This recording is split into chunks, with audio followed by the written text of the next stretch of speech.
ఓం శాంతి.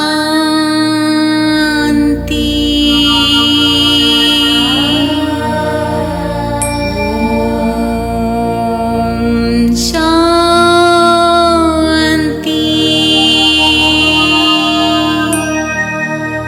ఓం శాంతి.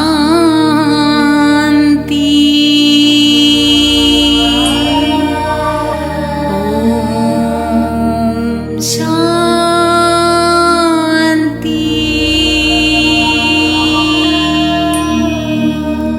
ఓం శాంతి.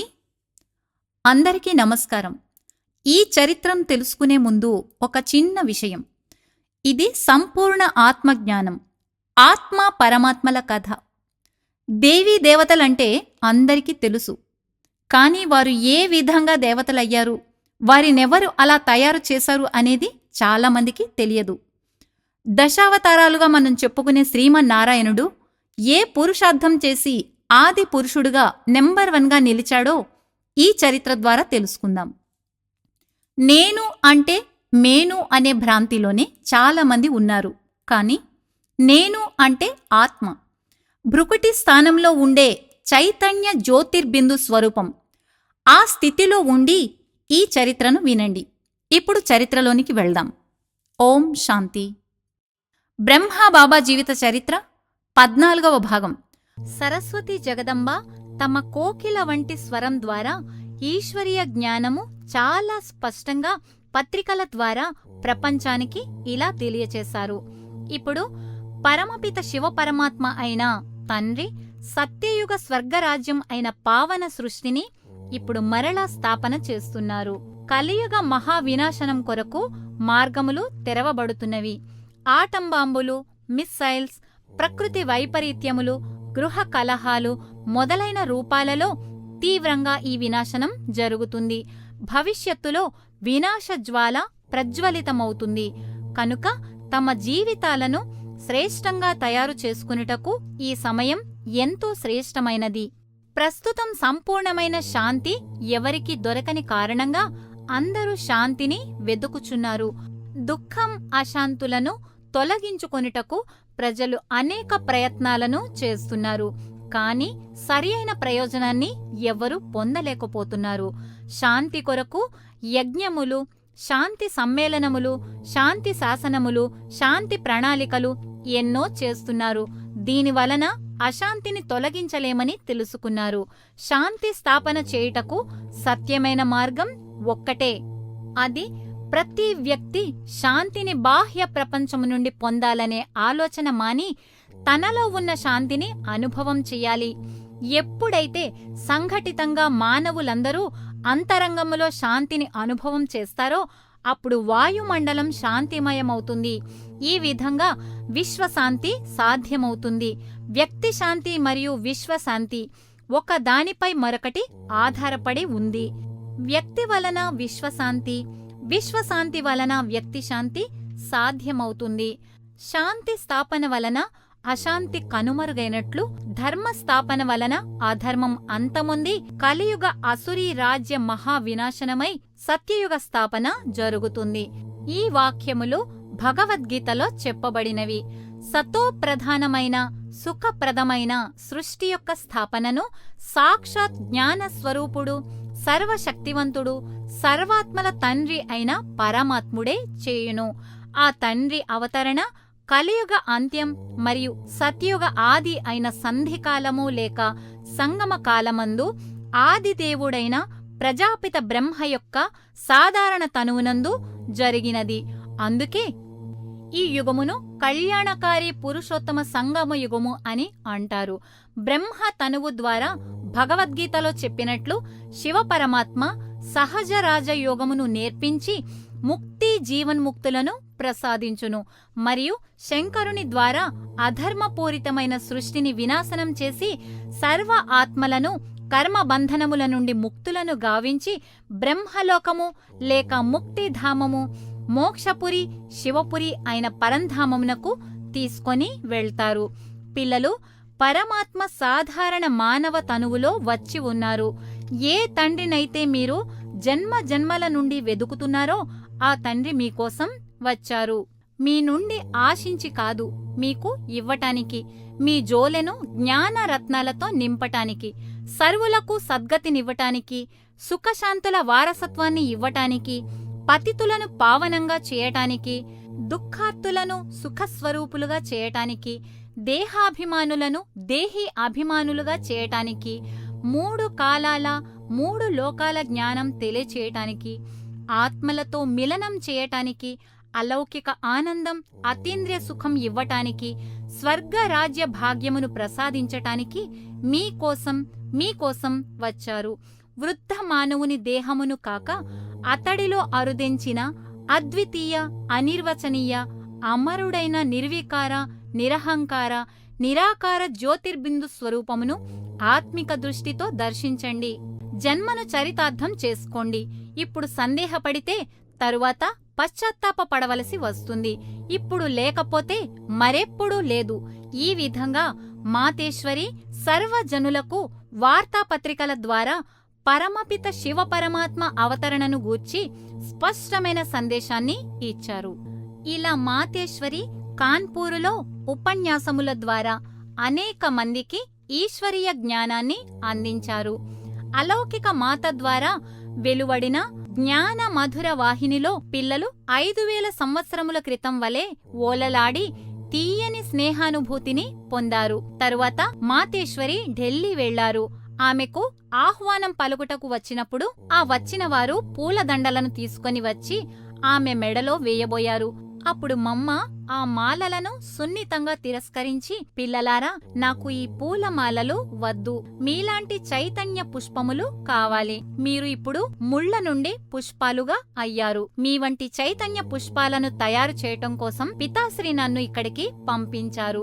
మరి మీరు దివ్య సౌరభం నిండిన పుష్పాలుగా తయారయ్యారా అంటూ వారి మనసులలో సంతోషపు పూలవానను కురిపించారు. మాతేశ్వరి అలౌకిక ప్రవచనములు వినటం కోసం ఎంతో దూరం నుండి ప్రజలు వచ్చేవారు. ప్రతిరోజు మమ్మ జ్ఞాన వీణాలాపన కొత్తదనమును సంతరించుకునేది. ఆ మధుర భాషణ ఇలా ఉండేది: వత్సలారా, పరంధామము నుండి ఒక యాత్రికుడు వచ్చి ఉన్నాడు. అతడే పరమపిత శివ పరమాత్మ, శివయ్య తండ్రి. అశరీరి అయిన ఆ తండ్రిని ఈ కండ్లతో చూడలేము.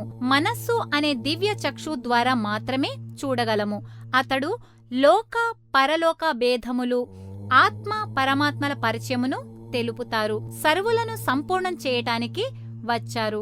అతడు దివ్య గుణముల సర్వశక్తుల సాగరుడు, సత్యమైన వ్యాపారి. ఎలా అంటే మనలో దుర్గుణాలను తీసుకొని దివ్య గుణాలను ఇస్తారు. మనలోని మలినాలను స్వీకరించి హృదయంలో స్వచ్ఛతను నింపుతారు. పతితులను పావనంగా చేస్తారు అంటూ ఢిల్లీలో కూడా జ్ఞానవర్షం కురిపించి ఆబు చేరుకున్నారు మాతేశ్వరి. ఇప్పుడు బ్రహ్మకుమారి ధైర్య పుష్ప గారు ప్రేమతో పితాశ్రీకి ఒక లేఖ రాశారు.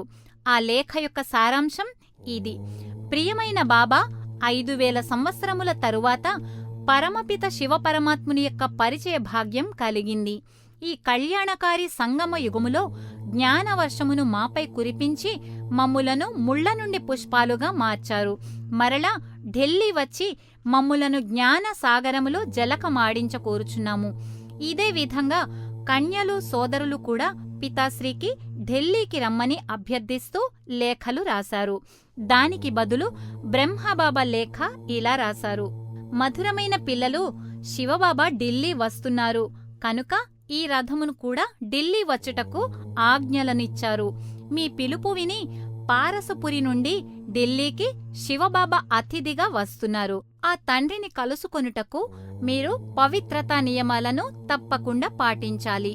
మీరు స్టేషన్కు పూలమాలలు తీసుకొని రావద్దు.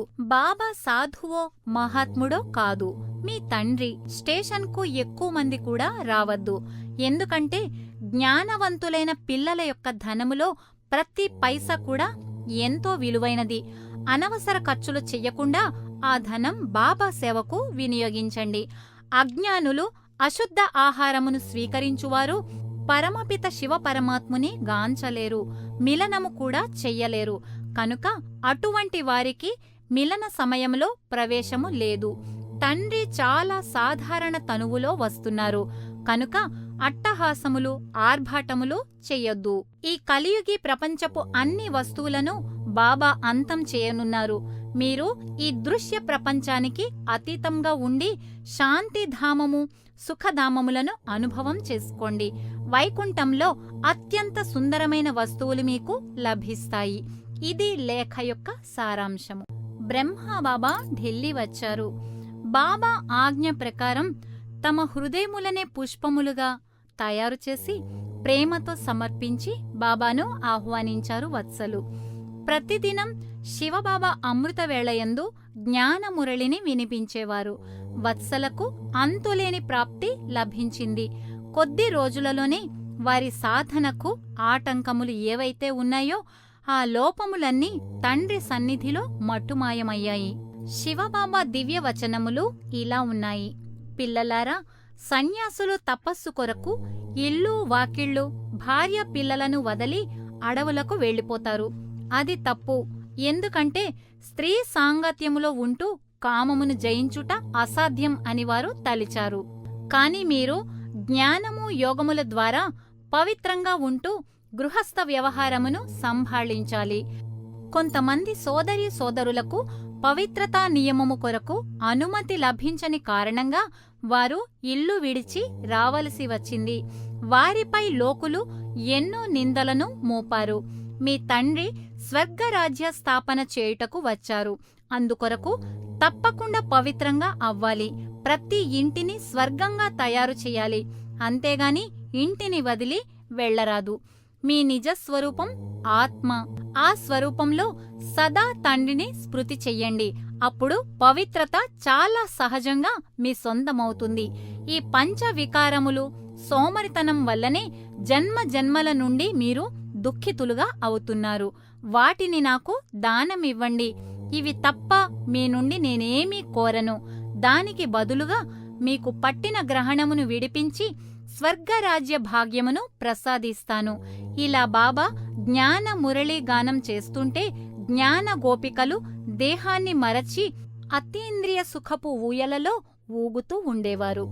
ఇంతవరకు బ్రహ్మకుమారి ధైర్య పుష్పగారు తమ అనుభవాలను మనకు వివరించారు.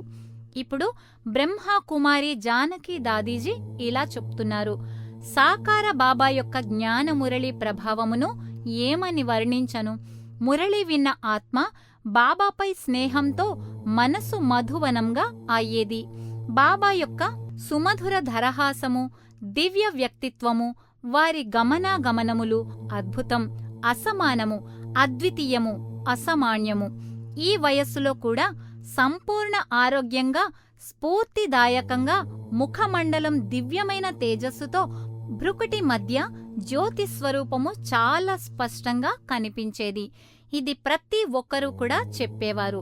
సాకార బాబా నుండి అపారమైన ప్రేమ, లాలన పొందిన వత్సలందరూ ఆత్మనిశ్చయులై జ్ఞాన చక్షువులతో తండ్రిని దర్శించి తమ సౌభాగ్యానికి సంతసించి ఇతర అజ్ఞాన ఆత్మలను మేల్కొల్పాలని, తన సౌభాగ్యము వారికి పంచాలని భావించేవారు. బాబా వాణిలో ఎంతో శక్తి ఉండేది. ప్రతి మాట సూటిగా హృదయ అంతరాలను తాకి బుద్ధితాళం తెరుచుకునేది. బాబా అందరూ స్వకళ్యాణం గావించుకొని ఇతరుల పట్ల కళ్యాణ భావనతో ఉండాలి అని చెప్పి ఇతరులకు తండ్రి పరిచయం ఎలా ఇవ్వాలి అనే శిక్షణను ఇచ్చేవారు. ఇంకా బాబా ఢిల్లీ వదిలి వెళ్లే సమయం ఆసన్నమైంది. వత్సలు తమ ఖజానా దూరమవుతుందన్నట్లుగా బాధపడిపోయారు. మరల త్వరలోనే వస్తానని బాబా వారికి సర్ది చెప్పారు. ఇంకా బాబా పిల్లలతో, పిల్లలు, మీరైతే తండ్రిని తెలుసుకున్నారు, కాని కొన్ని కోట్ల మంది అజ్ఞాన అంధకారంలో ఉన్నారు. వారికి కూడా తండ్రి పరిచయం ఇచ్చి జ్ఞానమును తెలపండి అని చెప్పారు. ఇంతవరకు బ్రహ్మకుమారి జానకి దాదీజీ చెప్పారు.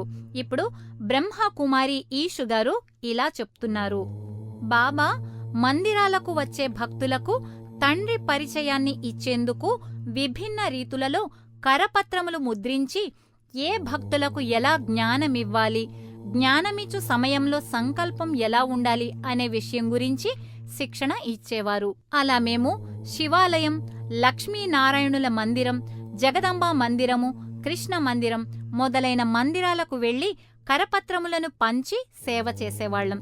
ఈ ప్రకారంగా జ్ఞానం, తండ్రి పరిచయం తెలుసుకుని బాబా పిల్లలుగా అయిన వారి సంఖ్య దినదినాభివృద్ధి చెందింది. బ్రహ్మకుమారి ఈషు గారు చెప్పిన విషయాలు ఇవి.